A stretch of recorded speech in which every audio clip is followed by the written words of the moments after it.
You're listening to Montreal Now with Aaron Rand and Natasha Hall on CJAD 800. That is James Mennie. He is over at the Montreal Gazette. So, Jim, a big immigration announcement today. The premier was there. So was the immigration minister, Christine Frechette, in this particular case. Look, interesting take on this is there seem to be two options, right? It's either 50,000 or 60,000. And, of course, as soon as you hear the number 60,000, we think back to what the premier said originally. But I'll let Phil Oche of the Gazette, who was there to ask the question, ask it and then get you to comment on the premier's answer. Brian? Premier, during the election campaign, you said that going above 50,000 immigrants a year in Quebec would be suicidal. How is it no longer suicidal now to go to 60,000? Because I thought at the time that the federal government wouldn't permit us to increase only the percentage of economic immigrants. And so far, with the discussion we had with the federal government, they are more than open to accept that. So it's changing completely the picture. Okay. Does that seem legit, James? You want to get a steady job that can give you a guaranteed income? Do a weekly update of immigration policy in Quebec, okay? Because it's not just, it's over to 60,000. What they announced today was it wasn't a total overhaul. What they announced today was, with a straight face, is, you know what, we've gone up into the attic, we've shuffled through all the trunks, we found the original immigration policy that we had back in 2019, the one we scrapped, the one that nice Monsieur Jean Barrette decided to scrap when he was immigration minister, and we're going back to that. And we're going to have a sliding scale on the necessity or the level of French that you'll have to speak, and apparently they have made a distinction between a baker or a dental assistant not having to have the same level of French as, say, a university graduate. But even though they can both be university graduates, it's more of the same chaotic potpourri of, and even that answer, guys. Come on. It's like, that was done and this is now. Mm-hmm. We didn't know the feds were going to do this. You're supposed to be working with the feds. I mean, I know you have your own immigration ministry, but immigration is not exclusively a provincial domain, as you well know, Mr. Legault. The fact is the heat is on Francois Legault, and the heat's coming from the business community because this idea of a labor shortage is not a myth. It is now part of our daily bread, so to speak. We are firing on one cylinder, as my dad, the mechanic, used to say, and they need more bodies. For some reason, probably because it's the hole he dug with his own mouth, Francois Legault has got to make this about French, even though this is the last thing that's at issue here. Quebecers will agree we need more workers. Our economy needs more workers. And if we don't get those workers, and they're not coming from Quebec, we can't make them up. So he can dress this up as, a French promotion-friendly program. He can say whatever he wants, but the fact is he has flip-flopped again on what was supposed to be a non-negotiable campaign pledge. We are not going over 50,000. When you use the word suicidal, I don't think you're just speaking off the cuff. That was a very deliberately chosen word. Mm-hmm. And now I say, well, no, the situation is different. Already, critics are saying, yes, this is indeed suicidal. It's going to affect all culture, blah, blah, blah, blah, blah. But you see, there are two worlds, and Francois Legault has to somehow exist astride them both. The one where we have the perpetual red alert over how Quebec could disappear tomorrow if we let too many immigrants in, if we let too many of the others in, and the other where actual Quebec, real Quebec, business people with names like Tanguay and Castonguay and Tremblay are saying, buddy, we need workers or we're going to go under. So this seems to be, another sort of so-called CAC compromise.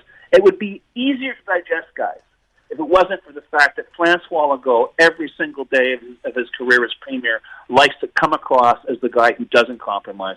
But man, oh man, this was a retreat. Make no mistake about it. And I guarantee you, even though, it's one of the options we're looking at, the fact they even mention the 60,000 figure means they are absolutely going to do it. Phil Autier also did a great job of bringing up something that I think the Premier fundamentally doesn't get, which is that some people want to come here and be immersed in the French culture and learn French. And I fall into that category. And when I started working, my French wasn't that great. But bit by bit, I became fully bilingual and I'm paying my taxes here and a functioning member of society. But I feel like the Premier simply sees no place for people like that. Well, the Premier simply doesn't see any place outside of the regions that keep him in power. That's what that is that's Francois Legault's field of vision. If he won some seats in Montreal, who knows? Maybe it would have been different. But he realizes the people that he needs to keep on his side, that he has decided to name himself the protector of, are the people who would very rarely, if ever, meet an immigrant. If ever meet someone from outside of their region. This is what it's come to.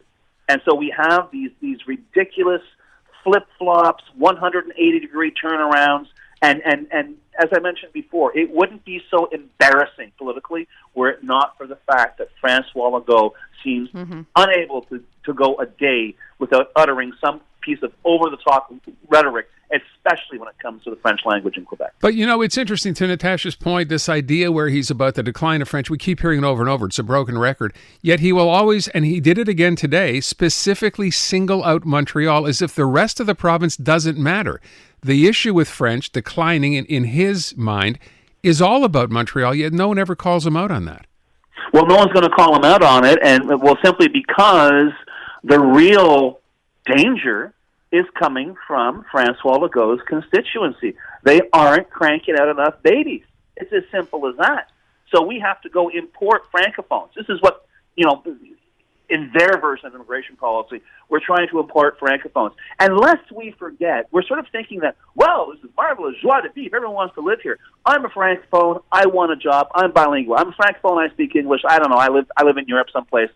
Do I really want to go through all kinds of hoops and handstands, okay, to work in one of the highest tax jurisdictions on the planet Earth? How are you making me welcome? Never mind my language. I speak my language. I have no worries about language. You guys have your own phobias. That's fine. What makes it good for me to work there? That's not there. The idea here is, we've got this sliding scale. I wish they'd stop making policy, okay, for a clutch of language zealots and columnists and take a long, hard look at what's happening in this province, take a long, hard look at the challenges all of us are facing economically, regardless of what language we speak, rather than going through these ridiculous dog and pony shows. Fearless prediction, we're going to have another change in policy within a year's time. Oh. On immigration, you figure they're going to have to make a decision one way or the other, right? So that opens the window for that, I guess, or the door. Well, listen, today was the first compromise, right? Yeah. And you can turn around and say, well, I thought a year from now, I thought it was 60,000. Clearly the situation has changed.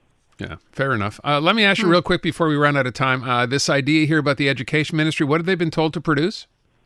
Oh, this is great. The education ministry was subject to an audit by the Auditor General.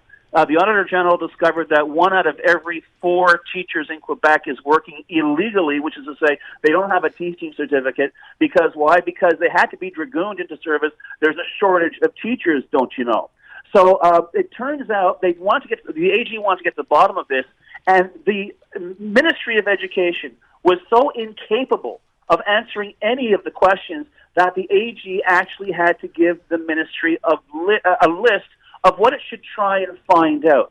Some of them are really, really neat. How many people have left on retirement? How many pupils do you have in each of your classes? Let that one sink in for a second. How many sort of like so-called illegal teachers do you have actually working in the system, and what is their level of academic training? Remember, these are questions they had no answer for. This whole education ministry, I don't care who they put in that particular chair. Now it's Bernard Dranville. It seems to be a giant mess and not getting better at all, just getting worse. Well, remember, everything was supposed to be so much better when they got rid of school commissions and school boards because, mon Dieu, c'est tellement cher, ces élections-là. How'd that work out, huh? And what do we have now? We have a bunch of bureaucrats who, in many cases, and this is what the ministry's excuse was, well, we try to get that information from the service centers, and sometimes they just don't tell us. Gotta love it. Jim Mennie over at the Montreal Gazette. Thank you, Jim. Adamant.